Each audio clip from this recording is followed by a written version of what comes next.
Hello everyone, कैसे हैं आप सब। एक बार पुनः शिव कोचिंग क्लासेस पर स्वागत है। उम्मीद करता हूं आप सब अच्छे होंगे, मस्त होंगे, बेहतर होंगे, आप सभी की पढ़ाई बेहतर चल रही होगी। आज हम बात करेंगे क्लास 12 फिजिक्स के सभी महत्वपूर्ण प्रश्न।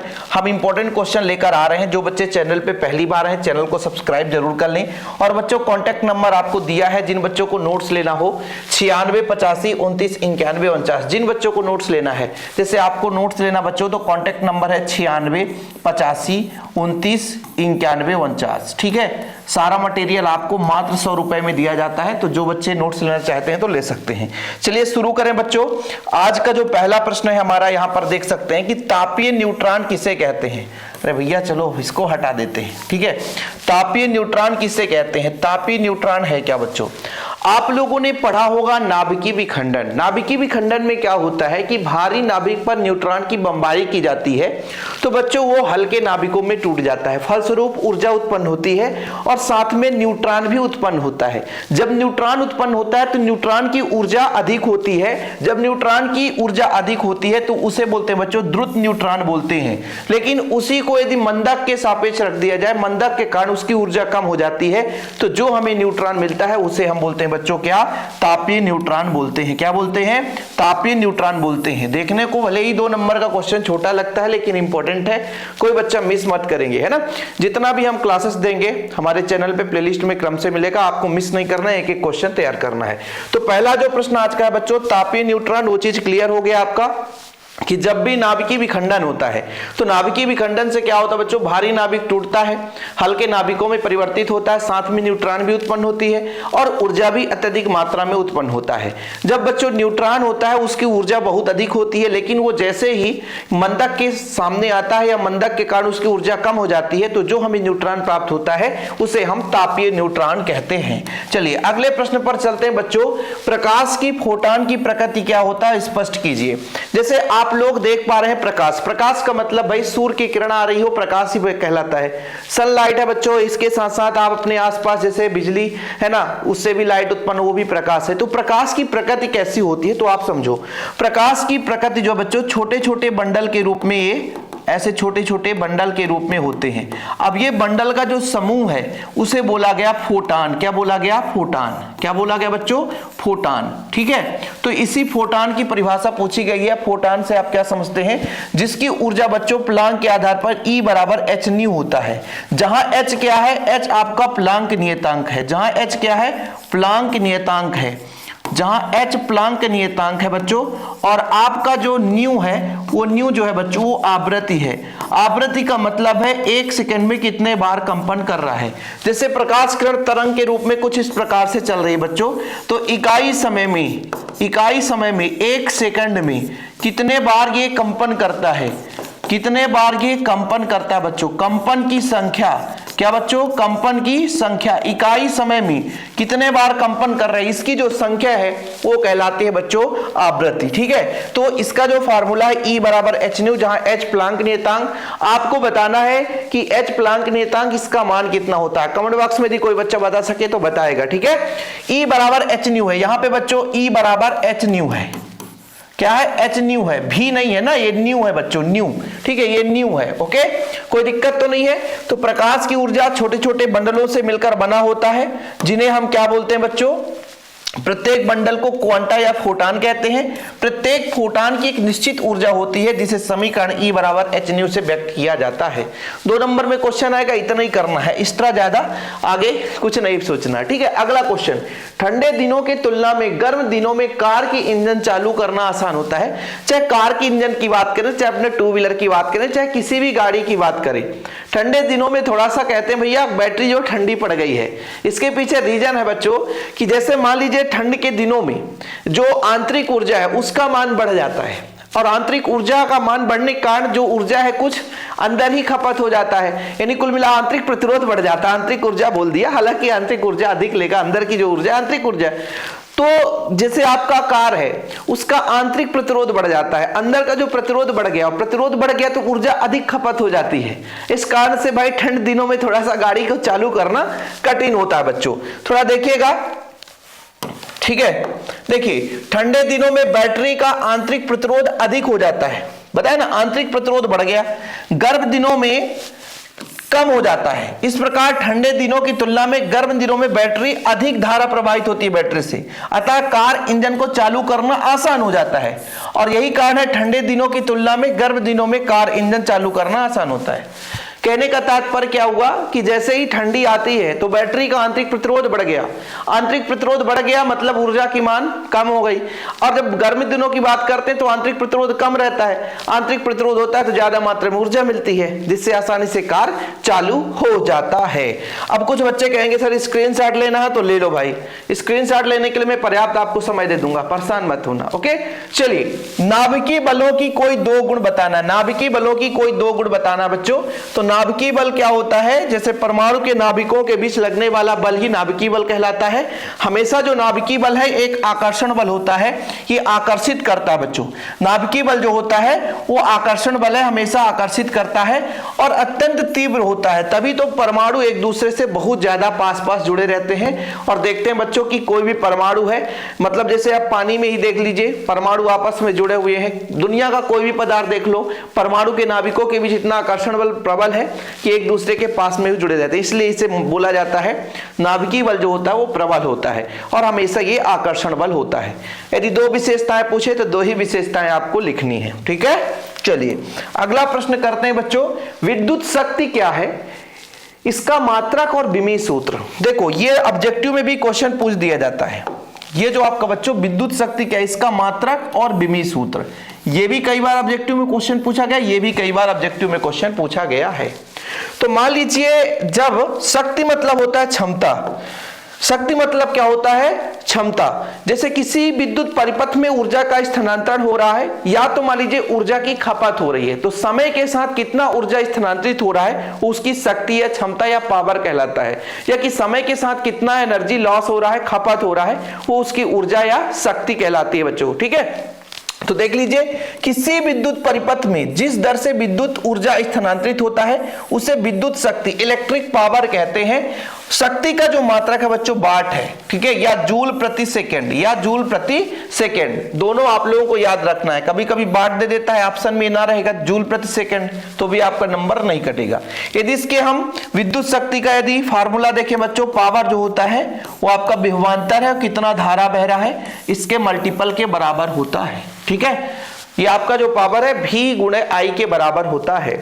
और बच्चों इसका विमीय सूत्र तो m L का पावर -1 और T का पावर -2, ठीक, ये लो, ठीक है। तो समय के साथ कितना ऊर्जा स्थानांतरित हो रहा है, कितना ऊर्जा खपत हो रहा है, वो उसकी बच्चों शक्ति कहलाती है। समय के साथ कितना ऊर्जा व्यय हो रहा है, ठीक है। कोई दिक्कत तो नहीं है विद्युत शक्ति की परिभाषा। चलिए अभी हम लंबे लंबे क्वेश्चन पे भी चलेंगे। अब देखो भाई, विशिष्ट प्रतिरोध और प्रतिरोध में अंतर बताओ। प्रतिरोध क्या कहलाता है, किसी भी चालक तार के द्वारा परिपथ में डाला गया अवरोध आपका क्या कहलाता है बच्चों, प्रतिरोध कहलाता है। लेकिन विशिष्ट प्रतिरोध की परिभाषा ऐसे नहीं दे सकते हैं।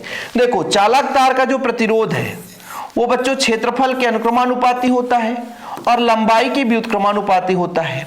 जब आर बराबर करते हैं तो समानुपाती हटाएंगे, तो समानुपाती हटाएंगे तो एक रो नियतांक लग जाएगा, ठीक है बच्चों, जिसे हम विशिष्ट प्रतिरोध कहते हैं। तो रो बराबर हो जाएगा आपका RA, भैया ये कहां गया पक्षांतर करने पर, चलो गड़बड़ हो गया है ना। गड़बड़ ये हुआ कि सर आपने यहां से ही गड़बड़ कर दिया था। क्या गड़बड़ हो गया, जो प्रतिरोध होता है वो लंबाई के समानुपाती और क्षेत्रफल के व्युत्क्रमानुपाती होता है। लंबाई के समानुपाती, क्षेत्रफल के व्युत्क्रमानुपाती होता है। अब समानुपाती हटाएंगे तो एक नियतांक लग जाएगा बच्चों, तो यहां से आ जाएगा रो बराबर RA/L। क्या हो जाएगा बच्चों, RA/L। जी हाँ बच्चों, यही आपका विशिष्ट प्रतिरोध का फार्मूला होता है, ठीक है। विशिष्ट प्रतिरोध का फार्मूला या प्रतिरोधकता होता है। अब जैसे मान लीजिए लंबाई 1 रख दें, क्षेत्रफल का मान 1 रख दें, तो R का मान ही रो के बराबर हो जाएगा, R का मान भी रो के बराबर हो जाएगा। तो यहां से आपका विशिष्ट प्रतिरोध या प्रतिरोधकता का परिभाषा निकल कर आ जाएगा कि किसी पदार्थ के प्रति एकांक अनुप्रस्थ काट और एकांक लंबाई, ये एकांक लंबाई है ना, के प्रतिरोध को उसका हम विशिष्ट प्रतिरोध कहते हैं। कुछ समझ में आया? ये सारा चीज आपको समझ में नहीं आ रहा होगा, थोड़ा सा एक बार फिर से क्लियर कर देते हैं।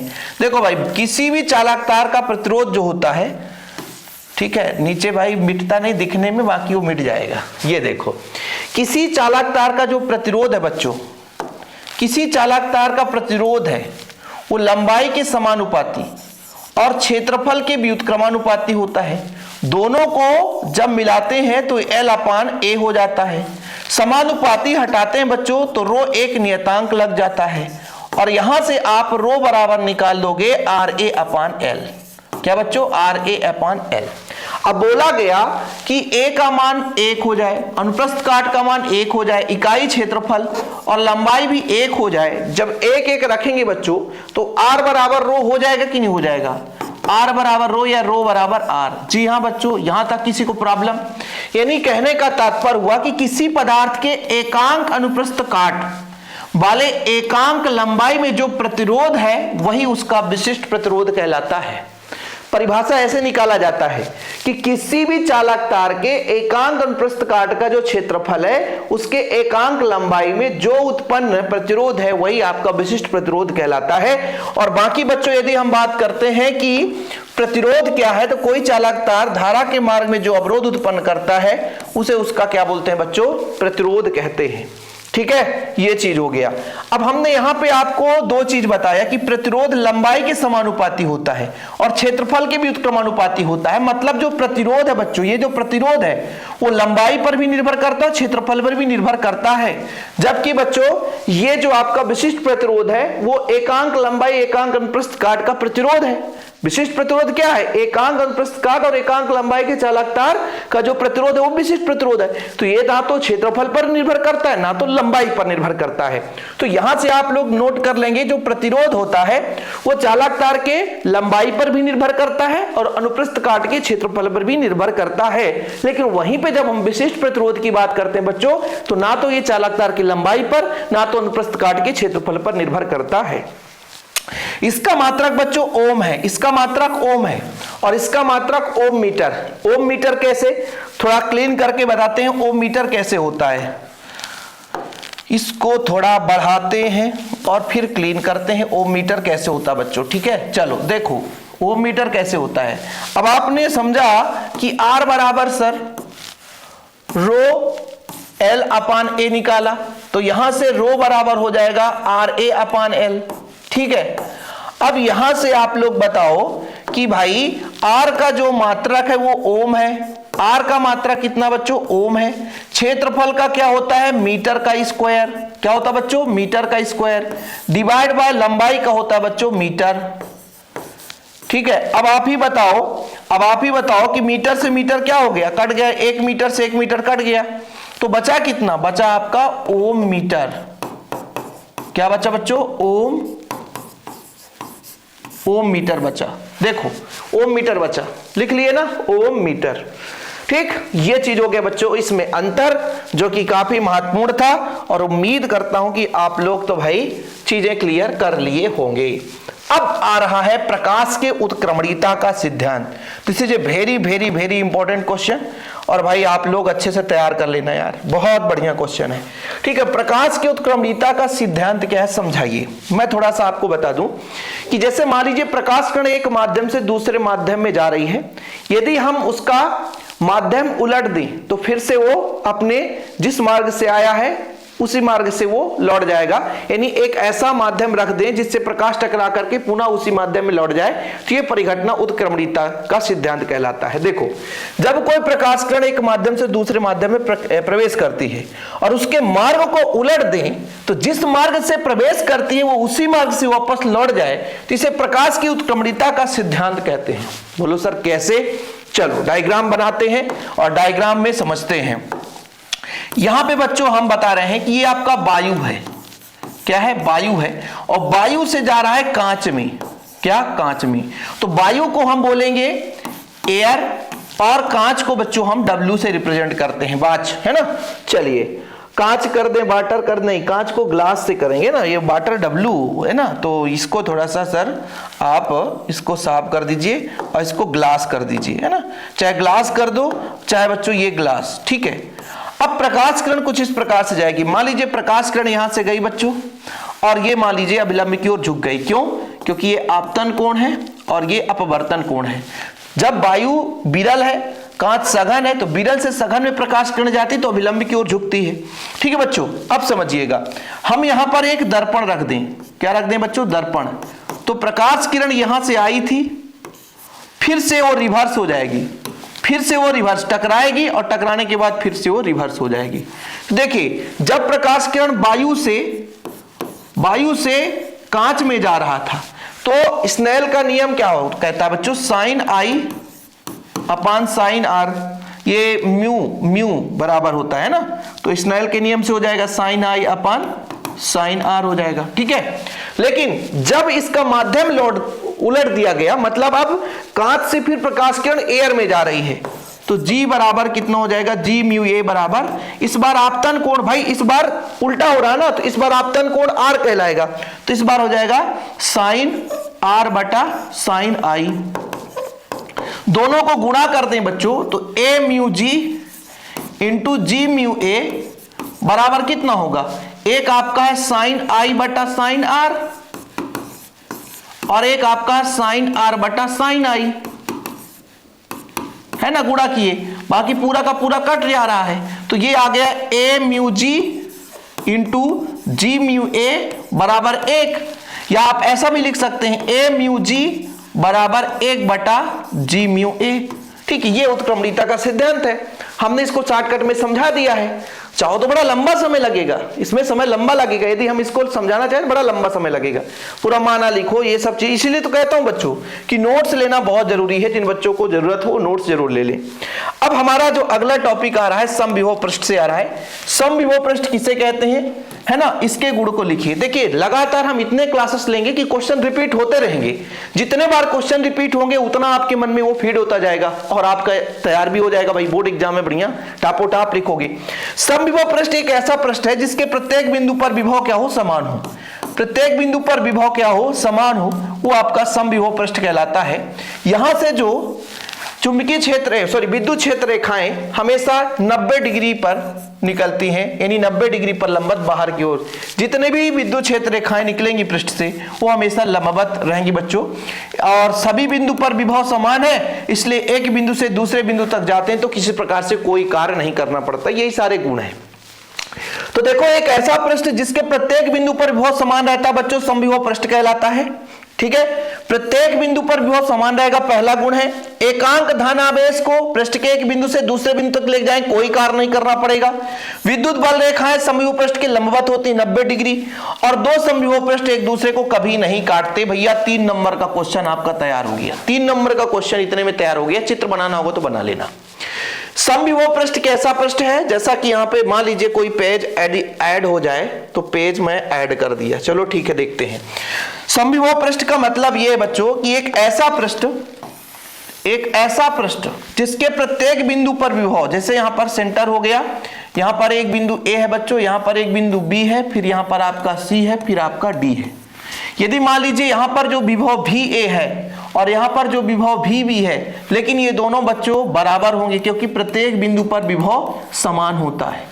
अब यहां से यहां तक किया गया कार्य क्या होगा बच्चों? शून्य होगा, क्योंकि जब बराबर होगा डिफरेंस निकालेंगे तो यहां भी जो कार्य होगा यहां भी जो कार्य होगा, यानी जो WA है और WB डिफरेंस निकालेंगे कार्य, तो दोनों बराबर होंगे तो 0 आ जाएगा।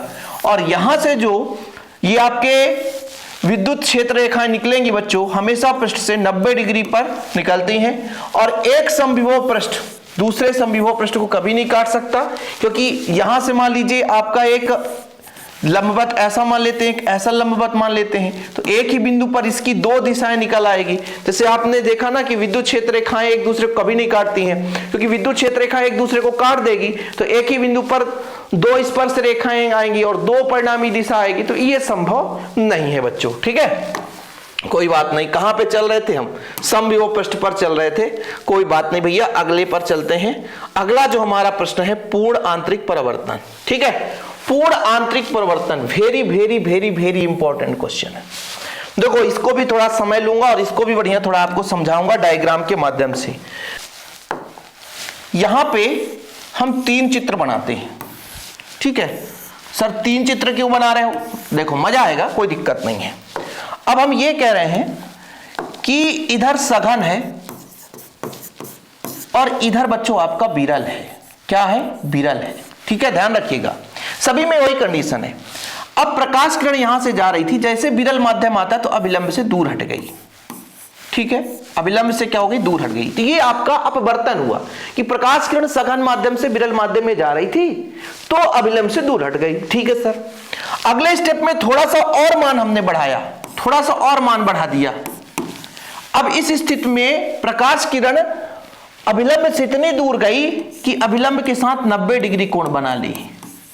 इस स्थिति में आपतन कोण को हम बोलते हैं क्रांतिक कोण। क्या बोलते हैं बच्चों? क्रांतिक कोण। यानी प्रकाश किरण सघन माध्यम से विरल माध्यम में जा रही तो अभिलंब से दूर हट रही। ठीक है सर, अभिलंब से दूर हट रही प्रकाश किरण, अभिलंब से दूर हटती है और फिर हम आपतन कोण के मान को और थोड़ा सा बढ़ा दिए तो जो अपवर्तित कोण है वो 90 डिग्री बन गया। ठीक सर, अपवर्तित कोण 90 डिग्री बन गया। और यदि फिर आपतन कोण को और बढ़ा दें, यानी आई का मान आईसी से ज्यादा कर दें तो प्रकाश किरण पुनः उसी माध्यम में वापस लौट आती है।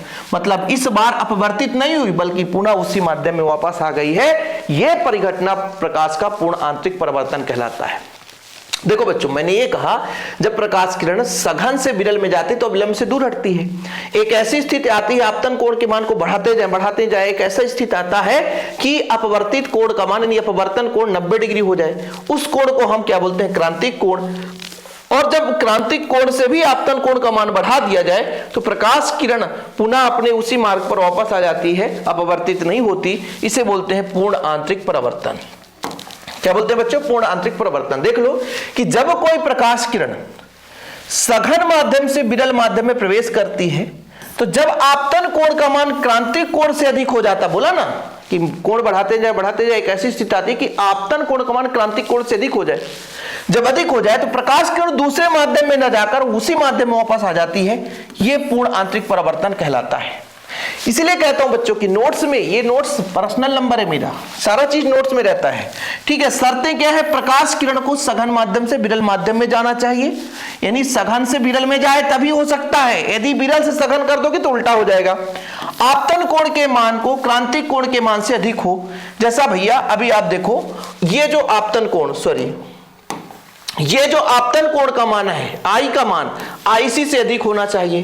प्रकाश किरण सघन से विरल में जाना चाहिए, तभी आपका नियम सही होगा। बाकी स्क्रीनशॉट जिनको लेना है तो ले सकते हैं। हम आगे चलते हैं आज के अंतिम प्रश्न पर। विद्युत क्षेत्र रेखा किसे कहते हैं? गुण लिखिए। हाँ भैया, विद्युत क्षेत्र रेखा किसे कहते हैं? भैया एक काल्पनिक वक्र है, यहां पे प्लस कर दिया और यहां पे माइनस कर दिया। एक काल्पनिक वक्र है, एक काल्पनिक वक्र है, एक काल्पनिक वक्र है जहां एकांक धनावेश गमन कर सकता बच्चों, वो आपका विद्युत क्षेत्र रेखा कहलाता है।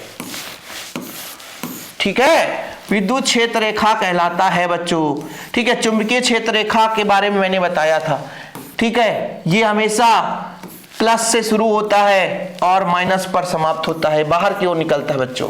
ठीक है, तो ये आपका एकांक काल्पनिक वक्र जिसमें एकांक धनावेश गमन कर सके, वो आपका क्या कहलाता बच्चों? विद्युत क्षेत्र रेखा या विद्युत बल रेखा कहलाता है। कहां शुरू होता है? धन से शुरू होता है, ऋण पर समाप्त होता है। जो विद्युत क्षेत्र रेखाएं कभी एक दूसरे को काटते नहीं है, लचकदार डोरी के समान होते हैं। ठीक है, कोई बात?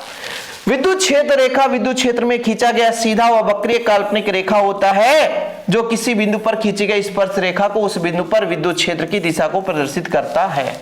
ठीक है, ये आपका विद्युत क्षेत्र रेखा का परिभाषा है। मेरे हिसाब से एक बढ़िया परिभाषा लिख लो कि विद्युत क्षेत्र में खींचा गया वह काल्पनिक वक्र जहां आपका एकांक ध्रुव क्या कर सके? गमन कर सके, वो आपका विद्युत क्षेत्र रेखा कहलाता है। ये भी सही है कि उस रेखा के किसी भी बिंदु पर स्पर्श रेखा खींच दे तो उस विद्युत क्षेत्र की दिशा को प्रदर्शित करे, वो काल्पनिक वक्र आपका विद्युत क्षेत्र रेखा कहलाता है। दो आपका यहाँ पे प्रॉपर्टी है कि विद्युत क्षेत्र रेखा किसी बिंदु पर खींची गई स्पर्श रेखा उस बिंदु के परिणामी दिशा को व्यक्त करता है। विद्युत क्षेत्र रेखाएं धन आवेश से चलकर ऋण आवेश पर समाप्त होती है, लेकिन इसके बहुत सारे प्रॉपर्टी हैं, ऐसा नहीं कि एक ही है। देखो मैंने क्या कहा कि भाई ये मैंने आपको बताया कि काल्पनिक वक्र है जहां एकांक धनावेश गमन कर सकता है। ठीक है, अब इसके बाद मैंने कहा कि ये धन से प्रारंभ होकर ऋण पे समाप्त होती है।